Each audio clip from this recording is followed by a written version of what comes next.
Përshëndetje miq, mirë se ritakojmë sërish në Kjo është koha.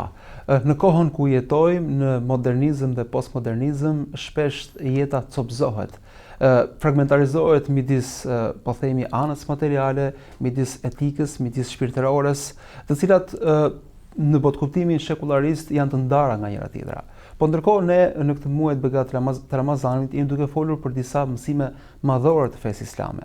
A është feja islame një fe gjithëpërfshirëse ku këto copsa i bën bashkë dhe nuk i lë të ndara?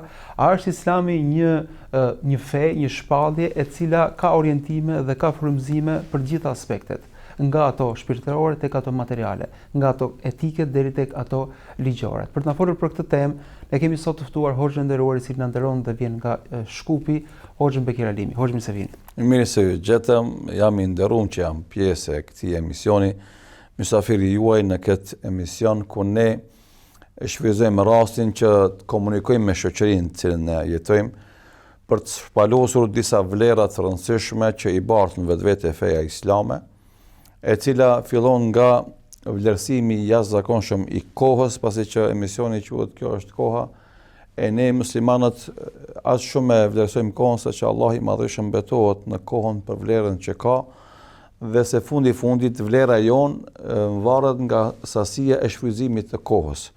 Edhe gjatë studimeve tona, po edhe gjatë zhvillimeve profesionale, po edhe gjatë kontributeve tona akademike, profesionale, apo shoqërore, apo humanitare që i bëjmë shoqërinë ku jetojmë na. Dhe përderisa e shfrytëzojmë kohën dhe ofrojmë zgjidhje problemeve që kanë njerëzit dhe vlerat që i bart Islami, faktikisht jemi duke optimalizuar kohën që kemi në shërbim, dhe kjo na jep neve dy gjëra. E para, na jep jetëgjatësi emrit ton, edhe dyta na jep shpërblim në jetën pas vdekjes, që është njëra prej premisave kryesore të besimit islam. Të besojmë Allahun, krijuesin e gjithësisë, dhe të besojmë jetën pas vdekjes, që është gjithashtu një premisë e jashtëzakonshme e besimit islam. Hoxh, ju thatë se muslimani e shfrytëzon ndryshe kohën dhe ka një sure kuranore që pikërisht flet për rëndësinë dhe vlerën e kohës. Po ndërkohë, si e vlerëson muslimani kohën ndryshe nga, po themi, njeriu modern, postmodern, njeriu i cili jeton me podkuptimin shekularist. Pra e shfrytëzon kohën dhe ai maksimalisht për fituar sa më tepër, për të maksimalizuar potencialet e tij. Ne thamë në hyrje të këtij emisioni se kjo fe pretendon se është gjithëpërfshirëse, sa shpirtërore, aq edhe materiale, sa e kësaj bote, aq edhe botës tjetër. Cili është, po themi, boshti dhe thelbi që i mbledh të gjitha këto dhe në një farë mënyrë e sfidon shekularizmin dhe botkuptimin, po themi, laik. Në hyrjen tuaj të parë, ju e përmendet se njerëzit do thotë e shfrytëzojnë jetën, dikush pjesën etike, dikush pjesën materiale, dikush. Po ne ajo që e shohim realisht, një pjesë e vogël e shoqërive tona merret me pjesën etike morale. Gjithashtu një pjesë e vogël merret me atë shpirtërore. Pjesa më e madhe, do thotë shumica e njerëzve sot merret me pjesën materiale. Edhe këtu edhe shfrytëzohet koha për arsimim dhe avancim personal, i cili arsimim dhe avancim personal të shndrohet në përfitim personal, ngritje në karrierë, ngritje të rrogës të pagës, dhe pastaj ajo që është, do thotë, problemi më i madh është shfrytëzimi i gjitha këtyre kapaciteteve, resurseve materiale, resurseve shoqërore, për t'ia shtuar dëfrimin dhe argëtimin vetvetes. Gjithë ne e dim, në momentin që dikush për nesh bën lek pak më shumë, do thotë flitet në atë rreth për destinacionet e dëfrimit dhe argëtimit që janë më të njohura në botë. Edhe kjo tregon se, do thotë, problemi i shumicës njerëzimit është mungesa e komponentës shpirtërore dhe asaj etike morale në trekanëshin e ndërtimit personal. Edhe njerëzit për qëllimin e arritjes së pasurisë dhe pastaj dëfrimeve të veta, i shkelin me dy këmbë që themi na, edhe vlerat morale etike, po edhe ato fetare. Edhe nga kjo pastaj ky njeri i cili veç e kalon një kohë të caktuar në ndërtimin e karrierës së tij për të marrë të ardhura më të mëdha dhe për të shfrytzuar ato në dëfrim, vjen në një momentum që dëfrehet maksimalisht fizikisht edhe fillon ta shijon vuajtjen e tij shpirtërore. Edhe këto është epërsia e fesë, e cila e ndihmon njeriu që po e nxit në shkollim, e nxit në vetë dëshmim, në zhvillim karrierës, jo për të konkurruar të tjerët, po thjesht për të dhënë maksimumin e kontributit në zhvillimin e jetës shoqërore ku ai jeton. Shembull, një profesor i kimisë nuk insiston të avansohet në landën e kimisë që t'ua kalon, do thot, kolegëve të tij, po ai insiston që të avansohet në njohjen e kimisë si landë edukative arsimore, që të jep maksimumin si landë e rëndësishme në zhvillimin e jetës shoqërore tek studentët e tij që i ka ose nxënësit në shkollën e mesme që i ka për t'i shkolluar ata. Dallon qëllimi. Tek i pari është qëllimi të avanson vetën dhe tregohet se është i pa konkurrent, te i dyti nuk është më rëndësi konkurrenca, më rëndësi është dobia që e bart tek tjetri. Kjo është etika domethënë dimensioni i etikës edhe dimensioni i pritjes shpërblimit nga Zoti, nga Allahu, i cili shpërblimin nuk e jep materialisht, megjithëse ai mund të jetë edhe në komoditet material, po e jep shpirtnisht. Edhe kjo është ajo që e dallon një besimtar prej të tjerëve. Dhe ajo që na e vërejmë nga problemet e përditshme që ka shoqëria jonë, janë paaftësia për të bërë një lloj kombinimi mes tyre qëllimeve që i jep feja, të ushqen mendjen me dituri, të ushqen shpirtin me besim dhe normalisht i jep trupit tën atë që e meriton pa ja lehtësu procesin e tejkalimit të kufive dhe normave, e cila kalon pastaj në nihilizëm apo hedonizëm, dhe normalisht tejkalimi i kufive dhe normave kthehet pastaj si bumerang në dëm të shëndetit tij fizik, po edhe në dëm të shëndetit tij psikik, domethënë edhe atij shpirtënor.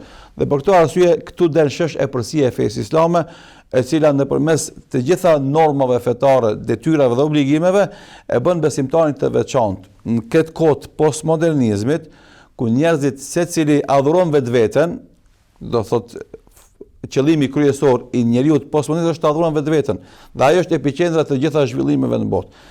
Islami insiston që njeriu të adhuron Allahun, krijuesin e gjithësisë, dhe të arrijë qëllimin e ndërtimit dhe zhvillimit të jetës në tokë. Këto janë dy objektivat kryesore që ja ka përcaktuar Allahu i Madhërisht në Kur'anin fizik njeriu.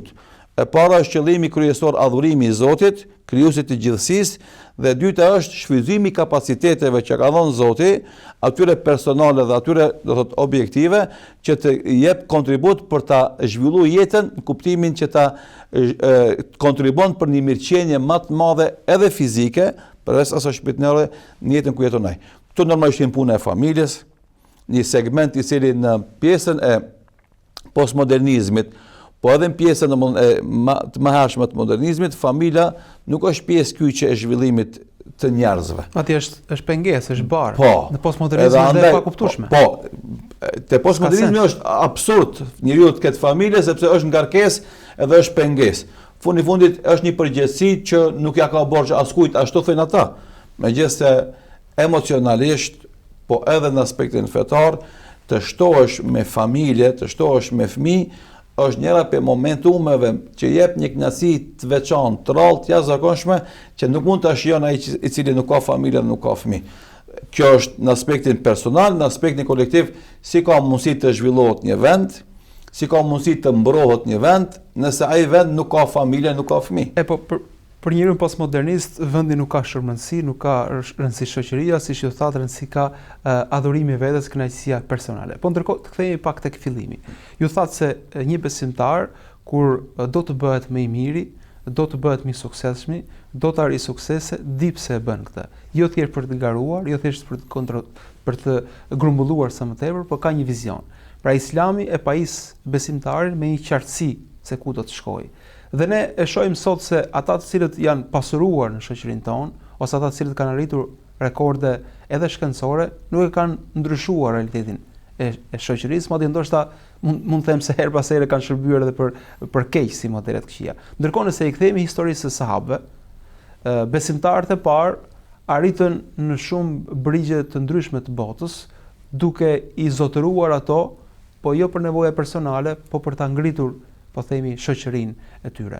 Pra, sa rëndësishme është që një fetar të ketë një vizion të qartë përse e synon suksesin. Unë dua t'u ashtoj në atë që e parafrazuat jo vetëm në brezat e sahabeve, të shkojmë në histori të thellë, edhe sot, tani që flasim na, Kontributi i një besimtarit të zellshëm fetarisht është jashtëzakonisht i madh në kontributin që jep për ndryshuar gjendjen e shoqërive tona, megjithëse mundësitë që ofrohen një muslimanit bashkëkohor në vendet tona është minimal, megjithatë ne si komunitet musliman brenda shoqërive tona ofrojmë në vazhdimsi kontribut jashtëzakonshëm që të gjithë njerëzve që kanë probleme, çfarëdo lloj natyre, t'ja hapim domethënë derën e komunikimit fillimisht, pastaj edhe për krahjen, po edhe te kalimin e sfidave dhe problemeve që i ka, edhe kjo po ndodh në xhamiat tona, kjo po ndodh në organizatat tona, kjo po ndodh në mediat tona.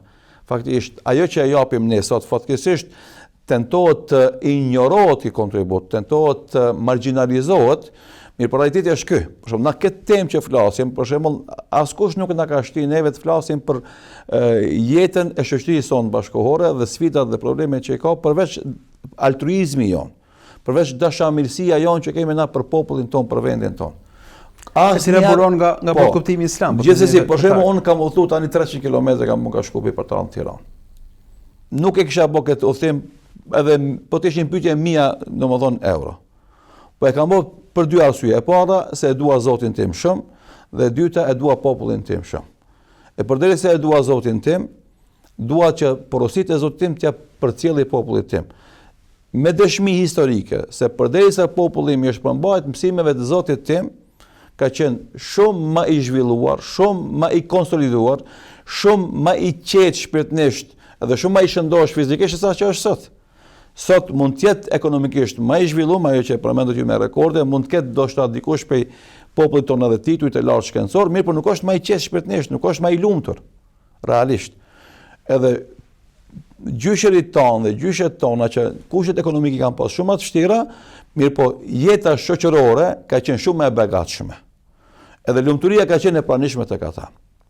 Edhe ata më të varfëni që kanë pas, zemrat e tyre kanë qenë të qeta, shpirtërisht kanë qenë jashtëzakonisht të lumtur dhe kanë qenë human, skajshmërisht. Sot do thot ajo që i mungon njeriu modern dhe postmodern është mua i humanizëm, egoizmi ekstrem, vetjakësia. Andaj doja ta them këtë shtesë, do thot ne edhe sot kontribuojmë shumë. Realisht, nëse sot një pjesë e madhe e rinjëson rrezikohen nga pijet narkotike, të gjitha llojet. Kush mund t'i ndalë ata nga kjo lloj vetvrasje, drejt se cilës shkojnë ata, sidomos kur e kemi një shoqëri e cila nga gjitha kandet e nxit këtë rini drejt këtij vetshkatrimit. Për shembull, dështimet politike të zhvillimit politik të shteteve tona. Zhvillimet akademike, probleme domethënë me mungesës së një akademizmi të thellë në qarqet e caktuara të institucioneve edukative arsimore. Dështimet shoqërore, problemet brenda familjes për shkak të mos respektimit të rregullave fetare. Dështimet ekonomike. Të gjitha këto e shtin një të ri që ta zgjedh variantin më të keq me cilin ai mendon se ka me zgjidh këto probleme, ajo është për shembull konsumimi i pijeve narkotike. Kush është ai që thotë ngadalë o njeri se kjo nuk është zgjidhje. Kjo është vetëm me t'i shtu vuajtjet tuaja. Ajo fatkeqësi në cilën ti jeton nëpërmes kësaj botë e kopshme, botë fatale për ty. Na jemi besimtarët që u flasim, hoxhallarët, edhe aty e përdorim një komponent jashtëzakonisht të rëndësishme, sepse nga përvoja që kemi pas komunikim me kësi njerëz, e kemi konstatuar se gjitha llojet tjera janë irrelevante sa ka pesh rëndësia e besimit në Zot. Shetju Zotit, ktheu te Zotu, lutë Zotin, edhe ai fillon të ndjen atë ngrohtësi shpirtërore, e cila pastaj bëhet energji pozitive që atë me e ndalu nga për shembull ky proces i vetshkatrimit të tij. Një shembull për shembujve. Në fakt ju flisni shoqërisë për gjëra më të mëdha dhe më të rëndësishme. Ju tregoni rinisë se pse ekzistojnë.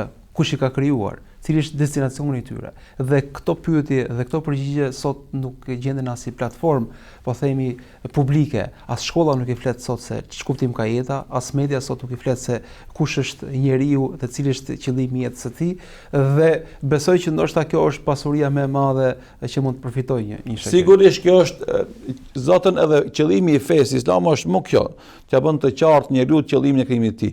Unë e mora shembullin më të thjesht, po është i përditshëm. Se fatkeqësisht munga ajo që e thatë ju, për shkak se nuk flitet për qëllimin e krijimit të njerëzit, për qëllimin e jetës së njerëzit, sot edhe ti flasësh për besimin, ndoshta ata edhe nuk e kuptojnë shumë abstrakte. Edhe solla një shembull praktik për një problem të përditshëm me cilën sfidohet pjesa më e madhe e shoqërisë sonë, e rinisë sonë. Ajo që e potencuat ju është më së vërteta, edhe këtu është strumbullari i esencial, do thotë, në cilën ne të gjithë duhet të përqendrohemi aty, ajo është qëllimi i krijimit të njeriut dhe qëllimi i jetës së tij, si ka mundësi, do thotë, njeriu që në këtë jetë që e ka si dhuratë nga Zoti gjithsesi, edhe kjo është mirë të potencohet, jeta është dhuratë nga Zoti dhe Zoti kur të jep dhuratën pastaj të mëson edhe si ta shfrytëzosh atë për të arritur qëllimin për cilën ka krijuar i madhërisëm i Zot, pastaj të jesh i dobishëm për veten tënde, për familjen tënde dhe shoqërinë që jeton. Dhe s'ka dyshim se qëllimi kryesor i çdo njeriu është njohja e krijuesit vet. Edhe pastaj në momentin që themi na se krijuesi është, do thotë, absolut në diturinë e tij, është absolut në urtësinë e tij, sepse kjo gjithësi e krijuar në këtë formë të përsosur ku nuk përplaset asgjë me asgjë, a kemi të bëjmë me galaktike, e cila ka të bënë me shumë sisteme diellore, është gjë domethënë që shkenca e fizikës do të tenton të jap sharrime në lidhje me të me aq sa kanë arritur shkencëtarët, por është diçka marramendse, është mbi kapacitetet, do thotë, akademike të njerëzit.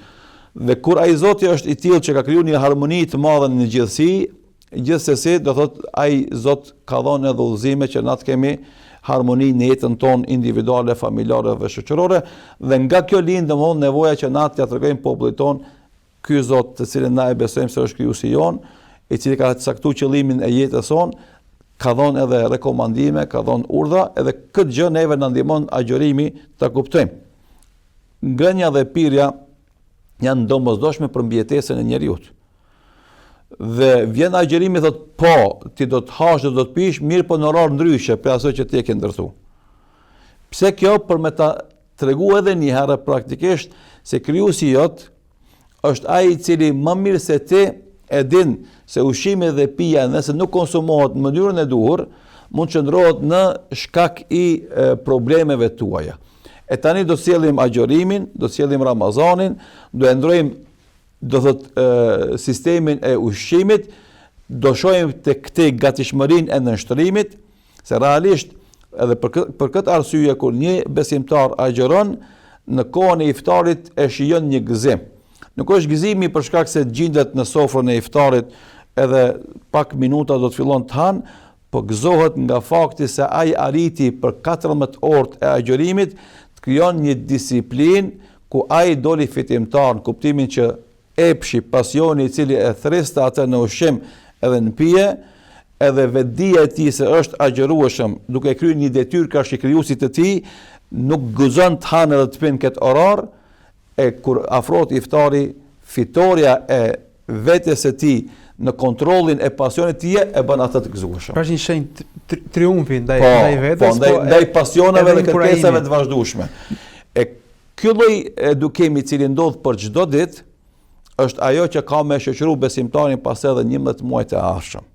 Edhe sikurse e dim gjithë na, agjërimi vjen çdo vjet nga një muaj, është një shkollë edukimi që e forcon lidhjen me krijuesin ton, dhe në anën tjetër do thotë edukon vetveten që të ketë një vet kontroll e cila ka me ndihmu atë në të gjitha situatat e jetës së tij.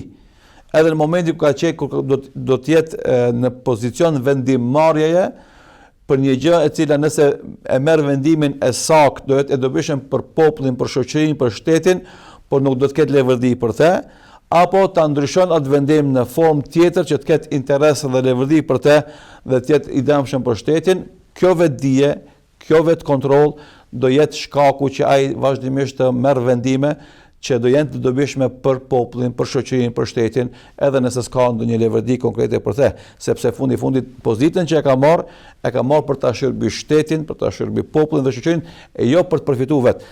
E them këtë shembull duke pas parasysh atë që ndodh, do thotë në fatkeqësisht në pushtetet tona. Pra Ramazani mund ta kuroj korrupsionin që ndoshta është manifestimi më i Epidemia me dobët madhe.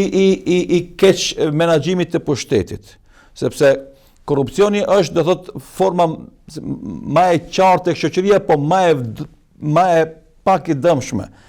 Është e dëmshme shumë, por më pak e dëmshme ka shi asaj që mungesa e vetdijes për amanetin, për përgjegjësinë që e ke.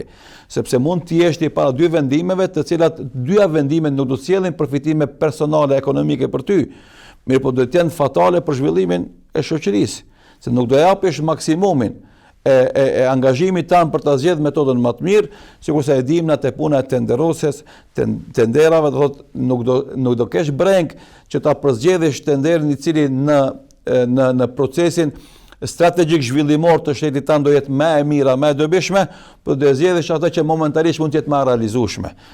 Në kuptimin që pasi që jemi për shembull pushtete me mandate, atëherë nëse një realizimi i një projektit do më siguron votën këtë mandat, unë do e zgjedhë këtë projekt duke e ditur se projekti tjetër që është afat gjatë, mirë po është më i dobishëm strategjikisht, do e lë pasojë se ai nuk më sjell vota për momentin. Për shembull, kjo është më e keqe se korrupsioni.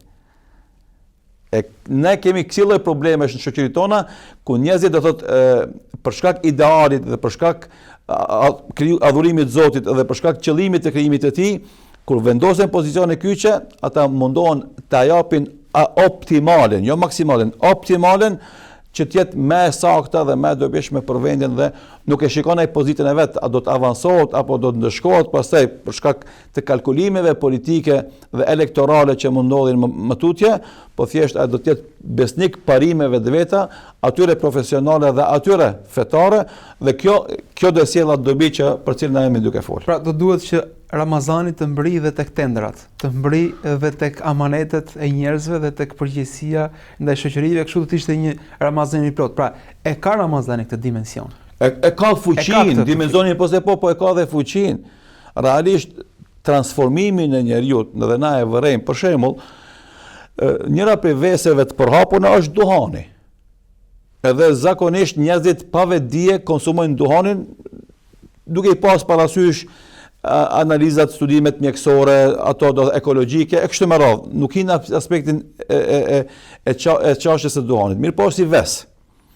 Nëse është ves i përditshëm dhe ku brenda ditës ti sfidohesh me 10 herë, kesh vetë kontroll apo të bijesh nga ky pozicion. Dhe arrin agjërimi që ti 14 orë as mos ta mendosh duhanin. Do thotë ky edukim është ajo që ne dëshirojmë të bëjmë krahasimin dhe paralelin. Në momentin që jeti në pushtet, edhe do të sfidohesh 24/7 me sfida të ndryshme për të dalë nga lëkura jote, për të dalë nga ajo që është ideali joti, për të dalë nga ajo që është amanet, që na ashtu e kuptojmë pushtetin si amanet, i cili kërkon prej nesh drejtësi dhe kërkon fuqi zbatimi. Atëherë gjithsesi agjërimi do e ketë atë fuqi dhe do të jap atë mundësi. Orgjë tham pak më parë se xhamit janë të vetmet platforma ku i tregojnë njeriu se përse është krijuar, cili është Zoti i tij, cili është qëllimi i tij. Fatkeqësisht, megjithëse duhet të jetë kjo çështje pjesë e diskutimit shoqëror, diskutimit publik, për institucioneve domethënë më të vogla edukative arsimore deri te më të larta duhet të jetë nëse flasim për sekularizëm normal, faktisht na flasim për një antifetarizëm. Shoqëritë tona të kamufluara me sekularizëm dhe laicizëm, realisht janë pozicion antifetarisht. Edhe kjo nuk është e drejtë edhe saktë as sipas teorive të sekularizmit dhe laicizmit. As me parimet e demokracisë nuk kemi. Gjithsesi, na kemi akoma një lloj diktature, edhe ajo imponohet dhunshëm ne. Do thotë, nëse na jepet mundësia më një emision debativ të flasim për fenë islame, do i shohim gjithë panelistët do të na sulmojnë neve thotë që ne jemi UFO. Se jemi nga ky vend edhe s'kemi kontribuar nëse përmend shariat, nëse përmend terma pastaj politikë islame, do thotë edhe gjatë bisedës do shihet se sulmi është fatkeqësisht është i pa argumentuar akademikisht, nuk ka referenca shkencore, thjesht janë domethënë biseda kafenesh, të cilat do thotë protagonistët caktuar i prezantojnë në atë debat, në atë emision debativ dhe ti stepesh se nuk ka nivel akademik për të biseduar. Megjithëse qarqet akademike, universitetet me renome ndërkombëtare kanë respekt jashtëzakonisht për shariatin që apostrofove, po edhe për gjitha rregullat e fesë, në përgjithësi dhe fesë islame në veçantë. Po na flasim para mendon, ne jemi shqiptar dem baba dem, kontribuojmë për zhvillimin e kombit ton dhe vendit ton të gjitha format e mundshme me sakrifica më të mëdha të mundshme. Dhe vjen dikush që s'ka dhënë as i kontribut, bile rrezikon të ardhmen e popullit ton, ai merr drejt ty me tentu me të marginalizu edhe me të stereotipizu, e ti që ke kontribu vazhdimisht dhe kontribon mundis inferior në atë mejdan. Edhe normalisht na nuk e pranojmë një pozicion të tillë asnjëherë, sepse kontributi jonë është i sinqert. Nuk kemi na kurrë farë agjende të fshehur, kontributi jonë është i sinqert. E para Zotit, transparent. Po edhe transparent. E para Zotit, e dyta para atdheut ton. Dhe na po sikurse të mos ishte dashuria para atdheut ton, na nuk do angazhoheshim shumë këtë vend, do shkoheshim vende të tjera ku do na pranojshin më lehtë. Mirë, po na me gjithë këto sfida që i kemi, këto presione që na mbohen, këto kufizime që i kemi, ne insistojmë të shërbejmë popullin ton, të shërbejmë se jemi të bindur se feja islame është fe e vërtet absolute dhe se parimet e fejës islame janë dëshmuar shekuj me radhë se janë dobishme, kanë përfituar prej parimeve islame edhe popujt jo musliman. Shumë ligje që sot për shembull etiketohen si ligje të pushteteve demokratike, realisht janë përpunim i ligjeve islame. Flas për kushtetutën franceze e cila është ndërtuar mbi kodin fikhor maliki të cilën Napoleon Bonaparte ka marrë nga Afrika e Veriut, dhe kjo është do thotë e sqaruar në mënyrë akademike nëpër librat që janë elaboruar këto tema. Edhe përsëri faktikisht ne duhet të ndihemi inferior dhe duhet të ndihemi domethënë të parasyshëm gjë. Mos ndoshta këtu është problemi hoç, pra Ali Izetbegović thotë se kjo fe është më e madhe se sa ty lihet vetëm hoxhallarëve. Pra, kemi rënë dhe ne në atë shekularizmin ku vetëm brenda xhamis flitet për fen, vetëm hoxhallarët ligjërojnë për fe dhe pjesa tjetër e shoqërisë, pra ky potenciali tjetër e ka pranuar këtë heshtje. Po është një lloj qasje e gabuar ndaj fesë islame, ku gjithë mund të kemi hisen këtë faj, feja nuk është pronë hoxhallarëve asesi, ka një respekt hierarkik edhe strukturor, domethënë të shkollimit akademik profesional. Mirë, po feja është e gjithë besimtarëve. Edhe realisht, nëse bëjmë një krahasim në prizmën e kësaj që e parashtruar, jeta puro fetare është brenda 24 orëve 1 orë. 5 kohët e namazit nga 10 minuta janë 50 minuta, është 1 orë. Jeta fetare tjetër është 23 orë. Edhe sikurse ne muslimanët në ato 23 orë të jeshim fetar, sikurse jemi brenda asaj 1 ore, sigurisht se do të reflektonte shoqëria shumë më shumë mbi Islamin dhe rregullat islame. Kemi shembuj të ndritshëm të kësaj që themi na, kemi na shumë djemë dhe vajza që janë besimtar të devotshëm, që janë të angazhuar në për struktura ndryshme shoqërore, institucione edukative arsimore, institucione politik bërje, institucione do thotë shtetënore, dhe ata e kanë treguar fenë e tyre në mënyrën se si e japin angazhimin e tyre për të zhvilluar ato institucione ku ata punojnë. Pra me shembullin e tyre është një dëshmi e qartë. Edhe ajo është do thotë shembull, edhe fatmirësisht kemi shumë shembuj, edhe gjitha institucionet që janë mbikëqyrëse të punës së këtyre djemve dhe vashave kanë vlerësimin maksimal pozitiv. Unë në Shkup atje kemi një rast, një besimtar i devotshëm është para disa viteve është caktuar drejtor më një prej drejtorive të fluturimeve civile, që merret me sigurimin e nevojave do thotë të kompanisë, i ka zbritur harxhimet e kompanisë do thotë me 70%. Se do thotë 70% janë harxhuar nga stafi i mëhershëm në gjëra të panevojshme. Pra te ky ka mbri agjërimi dhe tek tendrat. Po, dhe tek amanetit ka treguar shembull në praktikë se unë jam besimtar dhe nga pozita e drejtorit nuk duhet të përfitoj personalisht, po duhet të përfitoj drejtoria që unë e menaxhoj, që në momentin kur largohem nga këtë drejtori të la një shembull të mirë dhe që kur do e vazhdojnë të tjerët, shteti të mbrohet nga keqpërdorimi i buxhetit të asaj drejtorie. E këto shembull kemi na plot, edhe kështu do thotë kjo fetari e këtyre djemve si model në heshtje është ajo që plotson mozaikun e fetarisë së plot të shoqërisë sonë. Hoxha, unë falenderoj shumë për këtë bisedë, për këto shembuj inkurajues që solët, po mjafton fakti që ju keni bërë qindra kilometra nga Shkupi për të ardhur këtu dhe për të rikthyer sërish atje me ndjenjën e dashurisë dhe me ndjenjën e besimit për dhënë shembull më të mirë. Madje nuk guzojmë edhe ta përmendim këtë sakrificë, kjo është shumë e vogël krahasim me atë që meriton vendi jon dhe ujon dhe populli jon, se dashuria jon për këtë vend dhe për këtë popull është shumë më e madhe se këto sakrifica minimale që i bëjmë na, po thjesht i përmendëm na që mos të na zihet për të madhe, për të treguar praktikisht se ne nuk ngurojmë për të dhënë kontributin ton në të gjitha segmentet e shoqërisë në momentin që ata do e shohin të arsyeshëm të na thrasin neve për ndihmë dhe asistencë në punët që i bëjnë ata. Faleminderit shumë. Faleminderit edhe juve. Për miq, këto ishin minutat me Hoxhën Bekir Halimi, e kishim këtë mysafir nga Shkupi, i cili ka një atmosferë të veçantë në këtë muaj Ramazani, po më tepër se sa atmosferën, ka mësime dhe ka porosi të cilat nëse do t'i zbatojmë, do të ndryshojë edhe situata jonë shoqërore dhe politike. Unë falenderoj për vëmendjen dhe miru takosh.